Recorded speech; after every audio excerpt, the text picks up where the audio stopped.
Hello my dear loves, welcome back to my YouTube channel. I am your Mouna. ಸಂತೋಷ ಎಲ್ಲರ ಬಳಿಯೂ ಇರುತ್ತದೆ.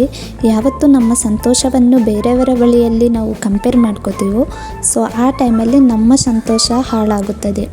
So ಇವತ್ತು ಇಂದ ನಾನು ಪುನಃ ಡೈಲಿ ಬ್ಲಾಗ್ ಮಾಡೋಣ ಅಂದ್ಕೊಂಡಿದ್ದೀನಿ. ಮಾರ್ನಿಂಗ್ ಕಾಲೇಜಿಗೆ ಹೋದು ನಮಗೆ ಪೇಪರ್ ಕೊಟ್ಟರು. ಸೊ ಪರವಾಗಿಲ್ಲ, 2 ಪೇಪರಲ್ಲೂ ಸೇಮ್ ಮಾರ್ಕು ಬಂದಿದೆ, ಪಾಸು ಆಗಿದ್ದೀನಿ. ಆಮೇಲೆ ಮಧ್ಯಾಹ್ನ ಊಟ ಮಾಡೋ ಟೈಮಲ್ಲಿ ಸ್ವಲ್ಪ ರೀಲ್ಸ್ ಎಲ್ಲ ಮಾಡಿಕೊಂಡು ಫ್ರೆಂಡ್ ಜೊತೆ. ಆಮೇಲೆ ಸಂಜೆ ಕಾಲೇಜ್ ಮುಗಿಸ್ಕೊಂಡು ನಾವು ಹರ್ಷಿತನಿಗೆ ಏನೋ ಗಿಫ್ಟ್ ತೆಗಿಬೇಕು ಅಂದ್ಬಿಟ್ಟು ಮಾರ್ಕೆಟಿಗೆ ಹೋದು. ಹಾಗೆ ದಿವ್ಯನಿಗೋಸ್ಕರ A4 ಶೀಟ್ ತಗೊಂಡು ಹರ್ಷಿತನಿಗೆ ಗಿಫ್ಟ್ ಹುಡ್ಕಕ್ಕೆ ಹೋದೋ, ಶ್ರೀ ರಾಘವೇಂದ್ರ ಸ್ವಾಮಿಯವ್ರದ್ದು. ಸೊ ಎಲ್ಲೂ ಸಿಕ್ಕಿಲ್ಲ ನಮಗೆ.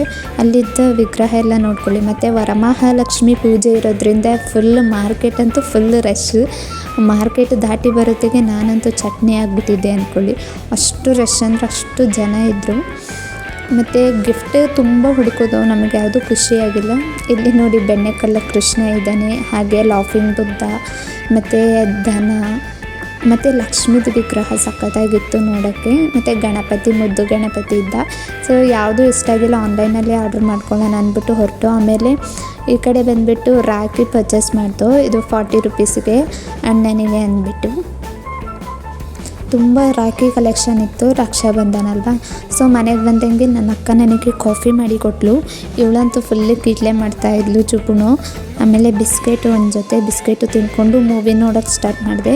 ಮೂವಿ ನೋಡ್ತಾ ಹಾಗೆಯೇ ತುಂಬ ನನಗೆ ರೆಕಾರ್ಡ್ ಬರೆಯೋಕ್ಕಿತ್ತು. ಸೊ ರೆಕಾರ್ಡ್ನು ಕಷ್ಟಪಟ್ಟು ಬರೆದು ಮುಗಿಸ್ತಾಯಿದ್ದೆ. ತುಂಬ ಇದೆ ಇದಂತೂ. ನಾನಂತೂ ನಮ್ಮ ಕ್ಲಾಸಲ್ಲೇ ಲೇಟಾಗಿ ಸ್ಟಾರ್ಟ್ ಮಾಡಿರೋದು ನಾನೇ ಅನ್ಕೋತೀನಿ. ಸೊ ಮೂವಿ ಸಖತ್ತಾಗಿದೆ. ನನಗಂತೂ ಕ್ರೈಮ್, ಸಸ್ಪೆನ್ಸ್, ಥ್ರಿಲ್ಲರ್ ಮೂವಿ ಅಂದರೆ ಸಖತ್ ಇಷ್ಟ. ಎಷ್ಟು ಹೊತ್ತು ಬೇಕಾದರೂ ಕೂತ್ಕೊಂಡು ನೋಡ್ತೀನಿ. ಸೊ ಇದಾದಂಗೆ ನನ್ನ ಅಕ್ಕ ಅಡುಗೆ ಮಾಡಿದ್ಲು. ಅನ್ನದ ವೆಜಿಟೇಬಲ್ ಕರಿ, ಹಾಗೆಯೇ ಎಗ್ ಆಮ್ಲೆಟು. ನೈಟು 11 ಗಂಟೆ ಆಗಿತ್ತು ನಾನು ಊಟ ಮಾಡೋಷ್ಟಿಗೆ. ಆಮೇಲೆ 12 ಗಂಟೆಗೆ ನಾಳೆ ಮಾರ್ನಿಂಗ್ಗೆ ಡ್ರೈ ಫ್ರೂಟ್ಸ್ ನೀರಿಗೆ ಹಾಕಬೇಕಾಗಿತ್ತು.